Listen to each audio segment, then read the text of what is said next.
கர்த்தருடைய பரிசுத்த நாமத்திற்கு மகிமை உண்டாகட்டும். இந்த நாளில் கூட சங்கீதம் 34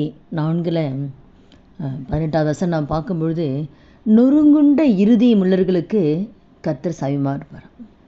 இந்த நாளில் அந்த வார்த்தையை கேட்குற ஒவ்வொருத்தர் வாழ்க்கையில் நொறுங்கி போயிருக்கிறீங்களா?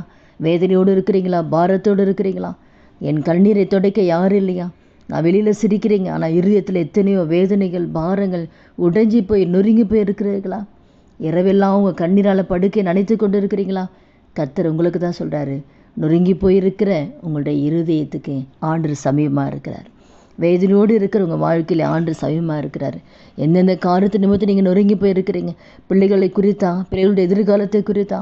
இல்லை பிள்ளைகள் வாழ்க்கையில் தவறான பாதையில் பிள்ளைங்க போய் கொண்டு இருக்கிறார்களே, இதை என்ன செய்தேன்னு தெரியலேன்னு சொல்லி பிள்ளைகளை குறித்த ஒரு பாரமா?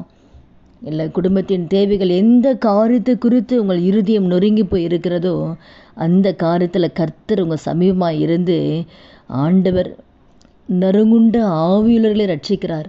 அந்த நொறுங்கி போன இருதயத்தில் இருக்கிற அந்த வேதனைகள், பாரங்கள், கவலைகளை கர்த்தர் மாற்றி ஆண்டவர் ஒரு சமாதானத்தை ஆண்டவர் கொடுக்க போகிறார். ஒரு சந்தோஷத்தை ஆண்டவர் கொடுக்க போகிறார். அதனால் யாருக்கு சமீபமாக இருக்காருன்னா உங்களுக்கு தான். நொறுங்கி போய் இருக்கிற உங்களுக்கு தான் கர்த்தர் உங்கள் கூடவே இருக்கார்.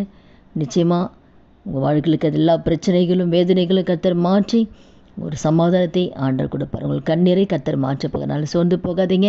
கர்த்தர் உங்களை நேசிக்கிறார், உங்கள் கூட தான் இருக்கிறாரு. உங்கள் எல்லா பிரச்சனையும் கர்த்தர் மாற்றி அற்புதத்தை செய்வார். ஜெபிக்கலாமா? துதிகள் மத்தியில் வாசம் செய்கிற நல்ல தகப்பனே, இயேசுவின் நாமத்தில் நம்முடைய சமூகத்தில் வருகிறோம். இந்த வார்த்தை கேட்குற ஒவ்வொருத்தர் வாழ்க்கையில் யாரெல்லாம் நொறுங்கி போய் உடைந்து போய் அன்று வேதனையோடு பாரத்தோடு கவலையோடு இருக்கிற ஒவ்வொருத்தர் வாழ்க்கையில் நீங்கள் ஆண்டவர் சமீபமாக இருக்கீங்க. ஒவ்வொருத்தர் வாழ்க்கையில் எல்லா பிரச்சனைகளையும் மாற்றி ஆண்டவரே ஒரு சந்தோஷத்தின் நாட்களை நீங்கள் காண செய்ய போகிறீங்க. அதற்காக நமக்கு நன்றி செலுத்துகிறோம் அப்பா. இயேசுவின் நாமத்தில் ஜெபிக்கிறோம் நல்ல பிதாவே, ஆமேன். கர்த்தர் நாமத்துக்கு மகிமை உண்டாவதாக.